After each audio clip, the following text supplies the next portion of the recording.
Okay, let me start this video by saying that I love Dying Light 2. In my opinion, it's going to be a contender for my personal game of the year. However, the Easter eggs in Dying Light 2 are a massive pain in the arse. Now, that's not because the Easter eggs themselves are complicated or that some of them are hard to find. No, it's the fact that some of them just don't work. Now, I was quite lucky as most of the Easter eggs did work for me, but I did end up buying the game on PC as well as the Series X to capture as many Easter eggs as I could. But even that didn't solve all of my problems. We'll get to that later. So if you're having trouble completing these Easter eggs in Dying Light 2, just bear in mind it may not be your fault. Oh, and it should go without saying that this video will contain spoilers for not only Dying Light 2, but also Dying Light 1. Anyway, now that little moan is out of the way, let's get started. So let's begin with an Easter egg that can be found in the very first 10 minutes of the game. As you explore an abandoned house with Spike, a character from the first Dying Light, you can find a very familiar record.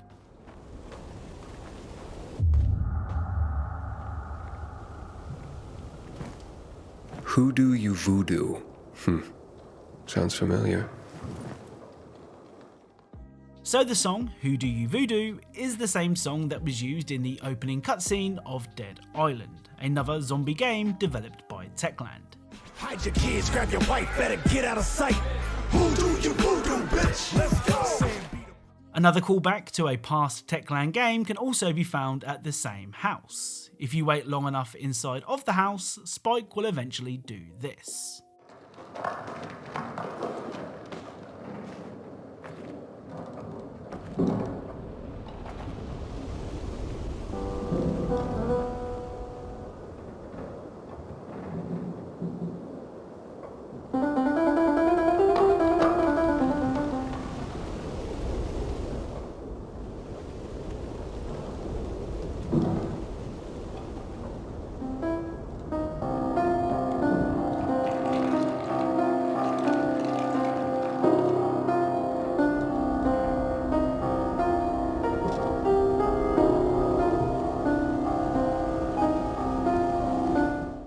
So after taking the time to warm up, Spike will eventually play the main menu theme from Dying Light 1.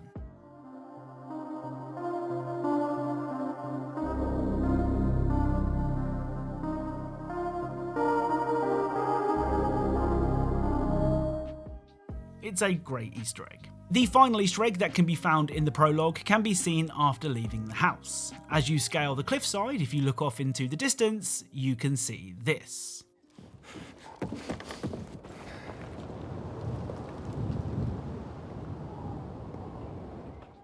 So this pretty grim sight of someone hanging from a tree is actually a nod to the logo of Dead Island, though that doesn't make it any less disturbing. Right, moving past the prologue now and into the first open world area of Dying Light 2. Old Villador is a pretty unremarkable part of the Dying Light 2 map, but it's a place to learn the game's mechanics and get to grips with the parkour before you tackle the skyscrapers of the city. Now, as far as Easter eggs go, Villador doesn't really have much to offer, and the one Easter egg you can find there is one of the Easter eggs that just wouldn't work for me. At this location on the map, you can find a football field. Now, what you're supposed to do is kick the ball into the goal a total of 9 times. After each goal, you're then supposed to leave the area before returning and doing it again. Well, try as I might, this just didn't work.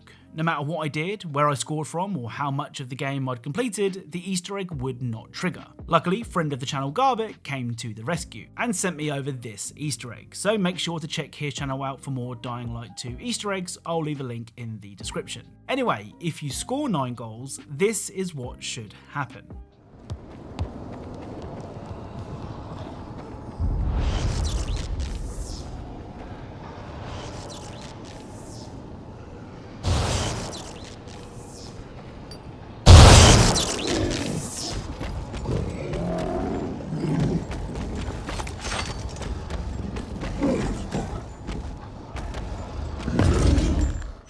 So this dancing zombie reminds me of the dancing zombies Easter egg found in Dying Light 1, though I think that this guy has a little more swagger. Oh, and be careful, after he's done his little dance, he will start to attack, so don't be too hypnotised by those hips. Well, that does it for Old Villador. I told you there wasn't much to find there. It's time to make our way to the city. Full of skyscrapers and zombies, this area is a real test of your free running skills. Now, the first Easter egg that I found in the city was actually an Easter egg that appeared in Dying Light 1.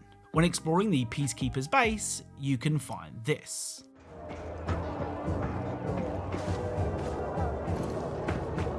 Having the power back on will change the title. I hear the PK engineers are working on alarms and electric traps. So this child is playing with a toy replica of the Master Sword from The Legend of Zelda. As mentioned, this toy sword was also seen in the original Dying Light. Speaking of Nintendo themed Easter eggs, let's get our hands on some very special shoes. At this location on the map, you can find a crate being suspended in mid-air. If you make your way to the crate and pick the lock, you can find a room with some tributes to Dying Light 1 character Kyle Crane, including a stuffed model of Crane sitting in the corner. This room almost certainly belongs to Gazi, a character from Dying Light 1 who had a similar stuffed model, only in that game it was of his mum. Quite how he survived is anyone's guess. Anyway, if you interact with the radio in the room, you can hear some very familiar voices.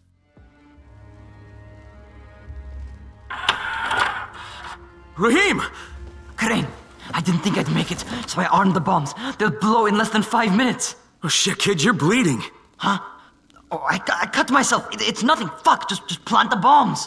Alright, don't move, you got it? I'll be right back. Okay, here goes nothing. Jade, it's Crane. Do you copy? Jade, it's Crane. Can you hear me? Damn it. Alright. It's time for some local talent. Troy, this is Crane. Do you copy? Crane? It's great to hear from you. What can I help you with? Yeah, I'm in your neck of the woods now, and I'd love to put our heads together. Where can I find you? You're here? In the Zero? Fantastic. Have you seen a pair of towers, one taller than the other, with scaffolding around them? We call that our loft. Head that way and we'll be waiting. And listen, you know that game kids play sometimes, the floor is lava? Troy, it's done. Crane, we see it. Great job. Thanks, I hope it's enough. You had any contact with Jade? God damn it. Fuck. No. Damn it, I know. Look, I hope this shit was worth it. Crane. Jade, is that you? Crane, I heard what you did. I see what you did. You know how to make a statement. I don't think the people of Haran will forget it. But if you're really a GRE agent, you've got to contact them. We need Antizin in the worst way. They wouldn't send you into a place like this without some way to reach them. Okay, so, do you believe me now that I'm on your side? Oh, those sons of bitches! So fans of the first Dying Light will really like this Easter egg, as the voices on the radio are all characters from the original game. Oh, and this was another Easter egg that didn't work. When sitting and listening to the radio, something was supposed to happen, but it didn't. So I tried my luck on the PC version, and this happened. To be dangerous, you know that? Omar told me about your plans for the nest. Explosive charges? Really? What? Explosives? I never said that. Oh, please. So a set of shoes named It's Me Marion are teleported into the room. Now, if the name alone wasn't a clue as to the origin of these shoes, the description of them reads, "Wow, I can do triple jumps." And guess what? Aiden can now do triple jumps.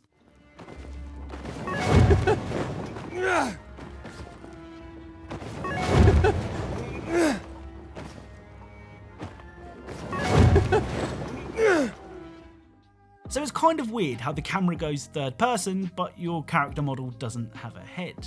Oh, and if this wasn't already obvious, this Easter egg is a reference to Super Mario. Okay, after the excitement of triple jumps and Super Mario shoes, let's lower those heart rates a little bit with a reference that can be found in a letter. At this location on the map, you can find a letter that speaks of a man who has amassed a ton of staples, but needs a stapler to use them. The letter is signed off by Dwight Kurt S. III. Now, fans of the US office would have probably understood this reference immediately, but for those of you who don't, this is a nod to the US office character, Dwight. Right, Dwight has had quite the history with stapler-related things, having had his stapler placed in jelly in Season 1 and even going on to work at office retail company Staples in Season 3. Up next is the only Easter egg that can be found in a mission. Well, at least I think it is. During the broadcast mission, you have to rescue some PKs who have been attacked by zombies. Now, the mission is standard Dying Light stuff, parkour mixed with a bit of combat. What makes this mission stand out though is who you're rescuing. First up is this guy. And you're Leon? That's what it says on my dog tag. Where's the rest of the squad? They got us. Damn volatiles. This is where my story ends, bro. Hey, man, don't talk like that. Is there any more survivors? Aren't you the blind optimist? Chris, he punched through and went that way. The blackout. I think it was his doing.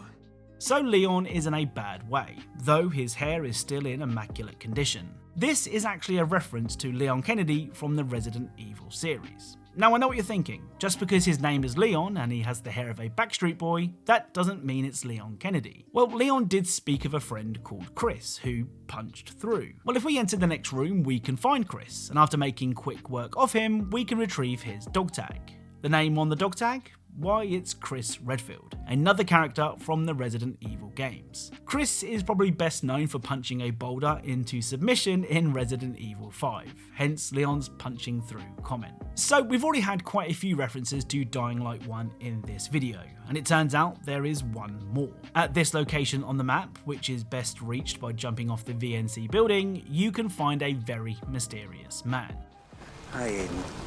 Nice to see you. Welcome, Aiden. Hi. Do we know each other? You could say that. Been here and there, heard this and that. You can do amazing stuff. Almost like Kyle Crane. Kyle Crane. A friend of mine mentioned that name once. Who is he? You mean, who was he? Kyle was a hero. He was going to save Haran. But sometimes, even the greatest heroes stumble and don't get up again. But the fact we're talking now, it's essentially thanks to him. And there, I've left something for you.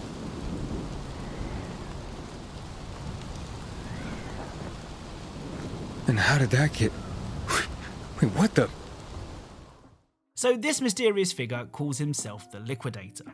He speaks in riddles and doesn't give too much away, except when it's time to depart, he does leave a gift. The Cyberhands 2177 blueprint is a reference to Cyberpunk 2077's Mantis blades and requires a whopping 369 scrap to craft. Well, in the interest of showing you everything I found, I stumped up the scrap to show these bad boys off.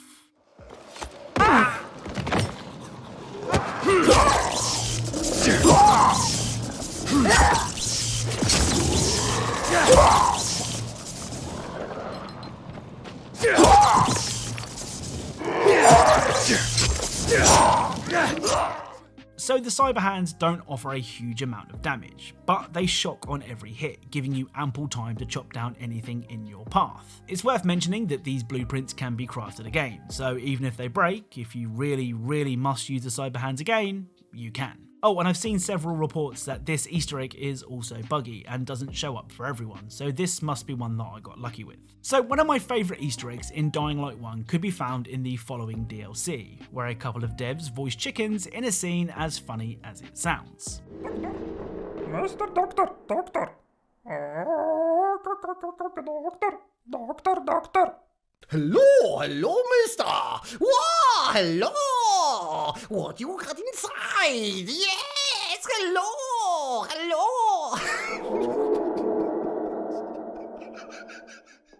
Well, after completing the main story of Dying Light 2, if you head to the Butcher's base, you can find this little fella.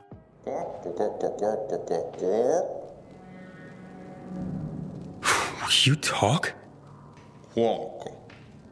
What the hell? A talking hen?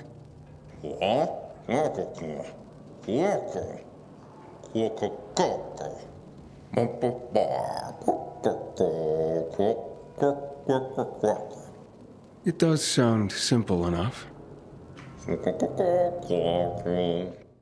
So this chicken reveals that he's an alien, and that he and his alien chicken buddies were responsible for the zombie outbreak. Unfortunately, this chicken is now stranded on Earth and would love nothing more than to be reunited with his kind. Well, if you like, you can help the chicken accomplish that goal. Simply fetch the nearby UFO part and return it to your new feathered friend for this to happen.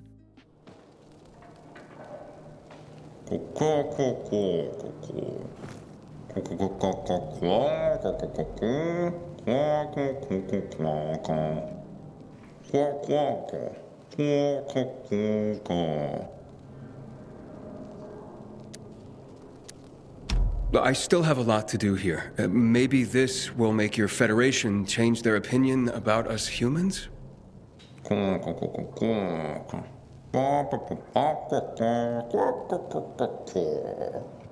5 dozen eggs?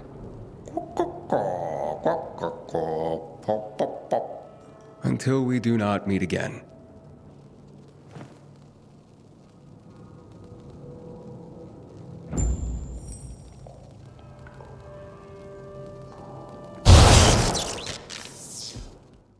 So the chicken leaves, but is a man, chicken of his word, leaving behind the Pan of Destiny blueprint. Again, this special weapon costs 369 scrap to craft. And again, I wasted my scrap, so you don't have to.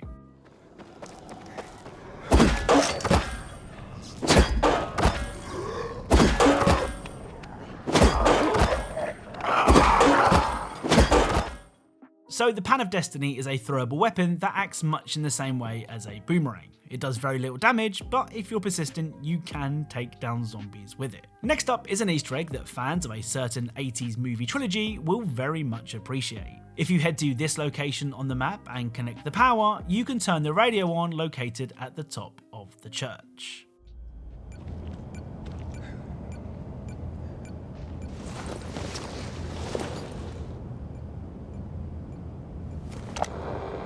Tolga, is it working?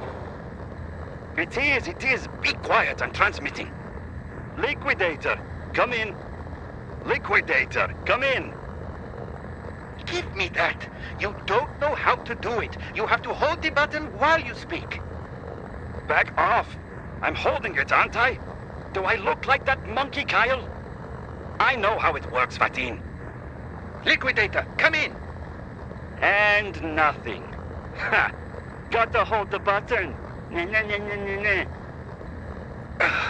Liquidator, if you can hear us, we have remodeled the car according to your blueprint. More like according to Dr. Emmett's blueprint. Whatever, Tolga. What's important is it seems to be working. We're ready to make the leap. We'll be waiting in the designated B613 region. See you there. So this message from Tolga and Fatim, both characters from Dying Light 1, is actually meant for the mysterious Liquidator that we met earlier.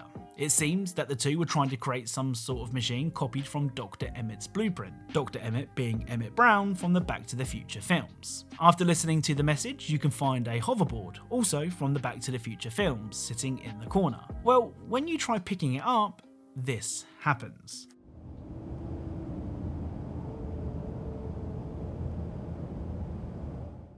So the board will disappear.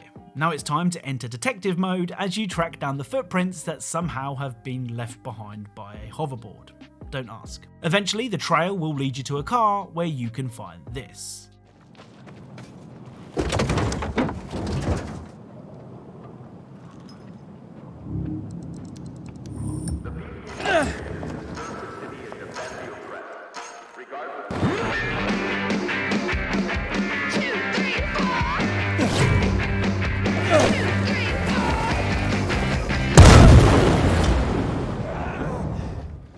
So that was legit my first attempt on the hoverboard, which is actually just a reskinned paraglider. I did sort of get the hang of it, but trust me, it's way harder than it looks. So let's end today's video with another Easter egg that just refused to work for me. On one of the buildings next to the VNC building, you can find an airdrop and a cable. Now what's supposed to happen is that you carry the cable down the building to a junction box where you can plug the cable in. Well, for some reason, I can plug the first cable in, but then when I go to connect the second one, it says no power and I'm unable to pick up the cable. Again, I don't know why this is. What I do know is it's really annoying. Anyway, Garbit came to the rescue. Again, link to his channel is in the description. So the best way to complete this Easter egg is to jump from the VNC building to grab the first cable. You can then either glide or grapple your way down to the next floor and plug that one in. Repeat these steps as you make your way down the building until you eventually reach the defense system panel where you can use the GRE key to open a door.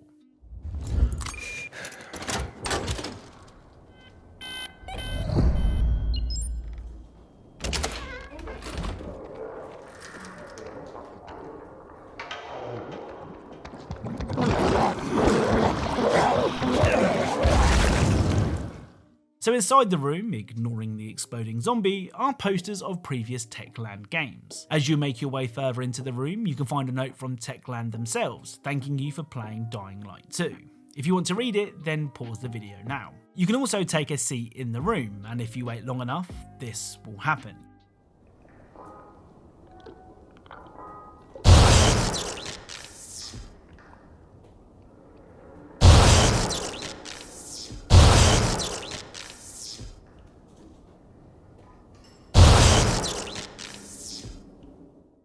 So after some teddy bears stop by to say hi, a blueprint for the left finger of Glova will appear. Various Glova weapons have appeared in both the Dead Island games and Dying Light 1. Now you may be wondering what the left finger of Glova does. Well, allow me to demonstrate.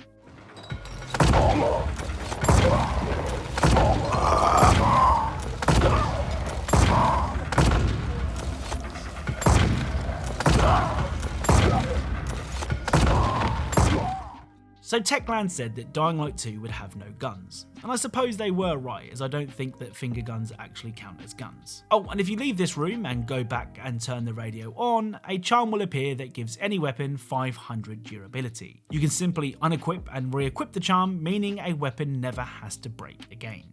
So that's it. If you enjoyed this video, then leaving a like is really appreciated. I'm sorry I wasn't able to record all of the Easter eggs myself, something that I take great pride in doing, but if an Easter egg is broken, there's not much I can do. You may have also noticed that the Rubber Ducks Easter egg isn't in this video either. The reason for that is that it's only possible to solve right now through the use of a dev menu mod, so I chose not to include it. Remember, if you are a fan of Easter eggs and secrets in games, then perhaps consider subscribing, as that's what this channel is all about. Thank you all for watching, and I'll speak to you all soon.